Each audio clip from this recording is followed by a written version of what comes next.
Hello, good morning बेटा। अभी हम लोग 9th क्लास केमिस्ट्री पढ़ रहे हैं। चैप्टर चल रहा है आपका second, that is matter around us pure. और आज का टॉपिक हमारा रहेगा टाइप्स ऑफ प्योर सब्सटेंसेस। हमने सबसे पहले केमिकल क्लासिफिकेशन करी मैटर की। One is pure substance, one is mixture. तो अभी हमने जो प्योर सब्सटेंस है खाली उसको कंप्लीट किया है, और मिक्सचर को, कि प्योर सब्सटेंस क्या होते हैं, मिक्सचर क्या होते हैं। अब हम फर्दर प्योर सब्सटेंस की क्लासिफिकेशन कर रहे हैं, उनको डिवाइड कर रहे हैं, फिर उनको फर्दर डिवाइड करेंगे। ओके, तो टाइप ऑफ प्योर सब्सटेंसेस के अंदर हमारे पास दो थी। एक था एलिमेंट, कि प्योर सब्सटेंस या तो एलिमेंट्स हो सकते हैं या कंपाउंड्स हो सकते हैं। ठीक है, तो अब हम इसको डिस्कस कर रहे हैं कि प्योर सब्सटेंस में एलिमेंट एक्चुअली में क्या होता है। ठीक है, सो एक साइंटिस्ट था बेटा जिसका नाम था रॉबर्ट बॉयल। इसको आप बड़ी क्लासेस में भी इसके एक्सपेरिमेंट पढ़ोगे, काफी इंपॉर्टेंट कंट्रीब्यूशन है इसका केमिस्ट्री में। तो रॉबर्ट बॉयल एक साइंटिस्ट था, उसने सबसे पहले एलिमेंट जो टर्म है वो यूज करी थी, कि एलिमेंट का जो ये जो वर्ड है ये उसने सबसे पहले यूज किया था। जबकि एलिमेंट की एक प्रॉपर और सही डेफिनेशन दी थी एंटोनियो लेवियोजर ने। ओके, एंटोनियो लेवियोजर केमिस्ट्री के फादर हैं, फादर ऑफ केमिस्ट्री भी बोलते हैं एंटोनियो लेवियोजर को। कुछ लॉज इन्होंने दिए हैं, बहुत काम किया इन्होंने केमिस्ट्री में। ठीक है, तभी तो ऑब्वियस सी बात है कि फादर ऑफ केमिस्ट्री बोलते हैं। तो एलिमेंट जो टर्म है वो तो रॉबर्ट बॉयल ने दी थी, जबकि इसको अच्छे से डिफाइन कर पाया था एंटोनियो लेवियोजर। और क्या बोला था उसने एलिमेंट के लिए, कि element is that pure form of matter which contains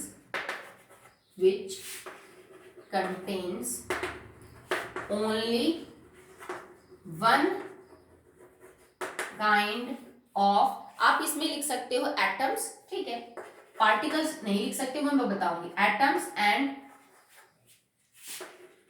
can not B broken down into smaller parts by any physical or chemical method. ठीक है, so this is the definition for an element. Element pure form होती है matter की, obvious सी बात है, क्योंकि हम pure substance को ही क्लासिफाई कर रहे हैं। Which contains only one kind of atoms, मैंने ये नहीं लिखा वन काइंड ऑफ पार्टिकल, क्योंकि पार्टिकल में तो फिर मॉलिक्यूल भी आ सकता है, मॉलिक्यूल में तो अलग अलग एटम होते हैं। एक ऐसी फॉर्म है मैटर की प्योर जिसमें सारे एटम एक जैसे हैं। मतलब H2O को मैं एलिमेंट नहीं बोल सकती, क्योंकि इसमें दो टाइप के एटम हो गया, हाइड्रोजन हो गया, ऑक्सीजन हो गया। कार्बन डाइऑक्साइड को मैं एटम नहीं बोल सकती, क्योंकि इसमें दो टाइप के एटम है, कार्बन है, ऑक्सीजन है। इसी तरह से CaCO3 ये भी एटम नहीं है, क्योंकि एलिमेंट नहीं है, क्योंकि इसमें कैल्शियम, कार्बन और ऑक्सीजन तीन तरह के क्या आ गए बेटा, एटम आ गए। तो ये कंपाउंड है, ये एलिमेंट्स नहीं है। तो एलिमेंट्स वो है जो मैटर की प्योर फॉर्म है, जिनमें सिर्फ एक टाइप के एटम मौजूद हो, दैट्स इट। और वो सारे एटम एक जैसे ही होंगे, उन सब का वजन, उन सब का शेप, साइज, डेंसिटी सब एक जैसी होगी।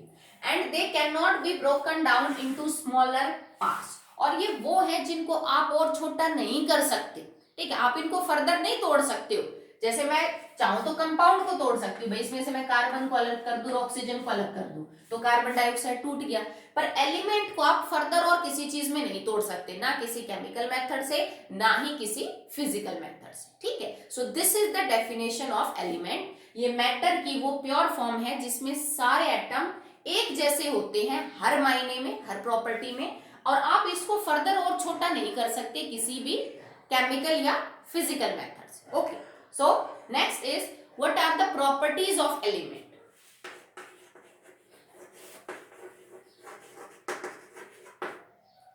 प्रॉपर्टीज ऑफ एलिमेंट की क्या क्या गुण होते हैं किसी एलिमेंट के। तो एक तो हमने आपको अभी बताया कि it contains only one kind of atom and that atoms are identical in all respects. और ये जो एटम होंगे ये हर मायने में एक दूसरे से बिल्कुल सेम होते हैं। चाहे आप इनका वजन ले लो, जैसे मान लो मेरे पास कॉपर एक एलिमेंट है, भाई मेरे पास ना कॉपर का एक तार है छोटा सा, और उस तार में मान लो कि 100 कॉपर के एटम है, वैसे तो बहुत सारे होंगे क्योंकि बहुत ही छोटे होते हैं, मैं समझाने के लिए बता रही हूँ कि इस कॉपर में मान लो 100 कॉपर के एटम है, तो वो जो 100 कॉपर के एटम होंगे ना, उन सब का मास, उन सब की डेंसिटी, उन सब का साइज, हर चीज बिल्कुल एक जैसी होती है। अगर एलिमेंट है तो उसमें सारे एटम एक जैसे हैं, और सारे एटम एक जैसे हैं तो उन सब की सारी प्रॉपर्टीज क्या होंगी बेटा, बिल्कुल एक जैसी होती है। ठीक है, उसमें कोई फर्क देखने को नहीं मिलेगा कि एक एटम छोटा है दूसरा बड़ा है, एक भारी है दूसरा कम भारी है, ऐसा कुछ भी देखने को नहीं मिलता। ठीक है, नेक्स्ट प्रॉपर्टी देखिए इसकी। So the next property is that elements may have single atom or group of atoms, जिनको हम मॉलिक्यूल भी बोल सकते हैं। मतलब एलिमेंट जो है वो हो सकता है एक इंडिविजुअल एटम की तरह एग्जिस्ट कर रहा हो, मतलब एलिमेंट वो भी हो सकता है जिसका एक एटम खुद की अपनी पहचान रख रहा हो। ठीक है, एलिमेंट्स में have single atoms, individual atom भी हो सकता है उसका, या फिर ऐसा भी हो सकता है कि कोई एलिमेंट अपने बहुत सारे एटम को इकट्ठा करके एक बड़ा ग्रुप बना रहा और वो एग्जिस्ट कर रहा हो। जैसे कि भाई कॉपर है, कॉपर का इंडिविजुअल एटम एग्जिस्ट करेगा, सिल्वर है, सोडियम है, गोल्ड है, प्लेटिनियम है, इन सब का सिंगल एटम आपको मिलेगा, एग्जिस्ट करेगा। बट कुछ ऐसे भी एलिमेंट होते हैं जो सिंगल नहीं मिलते, वो जोड़ों में मिल सकते हैं, 2 मिल सकते हैं, 3 मिल सकते हैं, 4, 8 जुड़ के एक ग्रुप बना लेते हैं। जैसे फॉस्फोरस मिलेगा in the form of P4, ठीक है, जैसे सल्फर मिलेगा in the form of S8। तो ये कुछ है, जैसे हाइड्रोजन मिलेगा in the form of N2, oxygen मिलेगा O2, ओजोन मिलेगा O3। ठीक है, तो ये वो एलिमेंट्स है, देखो इनमें है और कोई तो चीज मौजूद ही नहीं है भाई। फॉस्फोरस P4 में सारे P हैं, इसमें सारे H हैं, इसमें सारे HO3, मैंने कोई दूसरा एलिमेंट तो डाला ही नहीं। पर हाँ, ये अकेले नहीं मिल सकते, अगर O लिखोगे O स्टेबल नहीं है, ठीक है, क्योंकि हमेशा या तो O2 मिलेगा या O3 मिलेगा। अगर आपको हाइड्रोजन एटमॉस्फेयर में देखना है तो वो कभी H नहीं मिलेगा, क्या मिलेगा, H2। तो कुछ ऐसे एलिमेंट होते हैं जो अकेले मिल सकते हैं, इंडिविजुअल एटम भी उनके स्टेबल है, जैसे ये। ठीक है, कुछ ऐसे होते हैं जिनके इंडिविजुअल एटम नहीं मिलते, वो ग्रुप ऑफ एटम्स में पाए जाते हैं, और इन्हीं ग्रुप ऑफ एटम्स को हम मॉलिक्यूल्स बोलते हैं, जिनको आप आगे पढ़ेंगे, तो मैं इसको आगे ज्यादा डिफाइन नहीं कर रही हूँ। ठीक है, next, elements have fix melting point and boiling point. ठीक है, किसी भी प्योर सब्सटेंस का बेटा मेल्टिंग और बॉइलिंग पॉइंट हमेशा फिक्स रहेगा। अब वो प्योर सब्सटेंस चाहे एलिमेंट हो चाहे कंपाउंड हो, क्योंकि ये प्रॉपर्टी तो हम प्योर सब्सटेंस में पढ़ चुके हैं, that they have fix melting and boiling point. तो उसकी टाइप कर लो तो भी ये चीज तो सेम रहेगी। तो हर प्योर एलिमेंट का मेल्टिंग और बॉइलिंग पॉइंट फिक्स रहेगा। जैसे मान लो कॉपर अगर मेल्ट होता है 1500 केल्विन पे, तो अगर प्योर कॉपर है तो वो मेल्ट 1500 पे ही होगा, कम ज्यादा नहीं हो सकता। अगर इम्प्योरिटी है तो ही कम ज्यादा होगा। इनका मेल्टिंग और बॉइलिंग पॉइंट हमेशा क्या रहता है बेटा, फिक्स। ठीक, fourth, these are homogeneous in nature. जो प्योर सब्सटेंस होते हैं बेटा वो होमोजीनियस होते हैं, जैसे मिक्सचर दोनों हो सकते हैं, होमो और हेट्रो।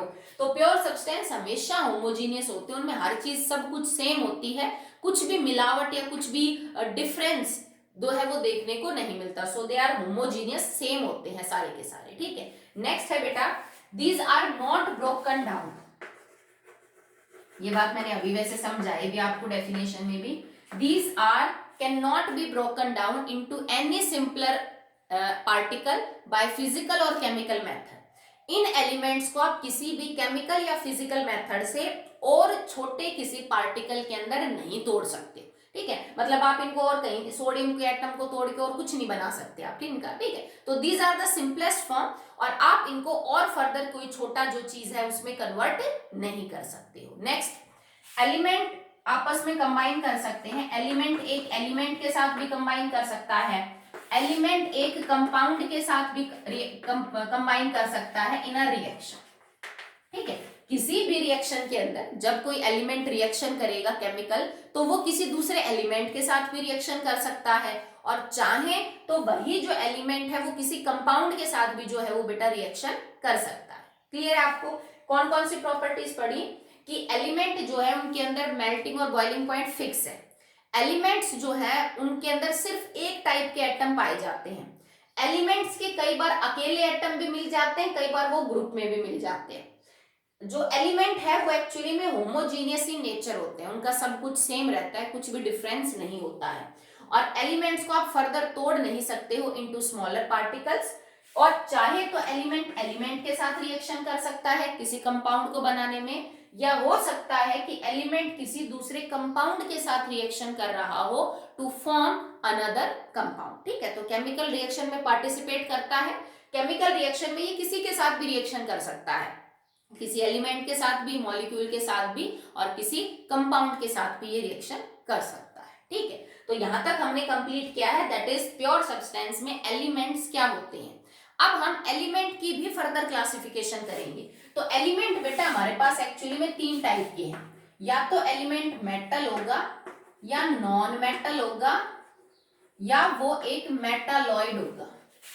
मेटालॉइड को कई बार हम सेमी मेटल भी बोलते हैं। ठीक है, तो एलिमेंट्स फर्दर तीन टाइप के हैं, मेटल हो सकते हैं, नॉन मेटल हो सकते हैं, या फिर वो मेटालॉइड और सेमी मेटल हो सकते हैं। ठीक है,